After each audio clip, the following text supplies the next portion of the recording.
जय मसीह की सबको। खुदा आप सबको बहुत आशीष दे। आज हम खुदा के वचन से देखेंगे कि परमेश्वर ने नूह के समय में, जैसे हम जानते हैं कि नूह के समय में जल प्रलय के द्वारा पृथ्वी नाश की गई थी। सारा मानव जाति, सब पृथ्वी के जीव जंतुओं को नाश किया गया था जल प्रलय के द्वारा। तो वचन हमें बताता है कि परमेश्वर की नज़र नूह पे थी और वचन कहता है कि नूह एक खरा इंसान था, नूह एक धर्मी इंसान था और वो परमेश्वर के साथ चलने वाला इंसान था। और आगे जब हम उत्पत्ति में पढ़ते हैं तो वहाँ पे लिखा है कि जब नूह सब जातियों को लेकर, अपने परिवार को लेके जब उस जहाज़ के अंदर गया तो यहोवा ने उसके द्वार को बंद कर दिया। आज मैं आप सबके साथ शेयर करना चाहती हूँ, जब हम प्रभु के साथ चलते हैं, जब हम उसके साथ खड़े होते हैं, जब हम धर्मी बनते हैं, जब हम धर्म के काम करते हैं, जब हम सच्चाई से अपने परमेश्वर के साथ चलते हैं, तो बाहर जीवन में कैसे भी क्राइसिस क्यों ना हो,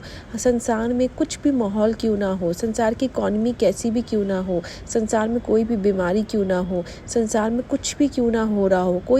कोई भी परेशानी क्यों ना आ रही हो, लेकिन जब हम यहोवा के साथ चलते हैं, हम अपने परमेश्वर के साथ खड़े और ईमानदारी से चलते हैं, तो वो इस तरीके से द्वारों को बंद कर देता है कि वो परेशानी, वो डिज़ास्टर हमें छू नहीं पाता, वो हमारे जीवनों में वो एंटर ही नहीं कर पाएगा। जैसे बाहर तो पानी था, पूरी पृथ्वी जो थी वो डूब रही थी, सब डूब गए, लेकिन नूह के परिवार को,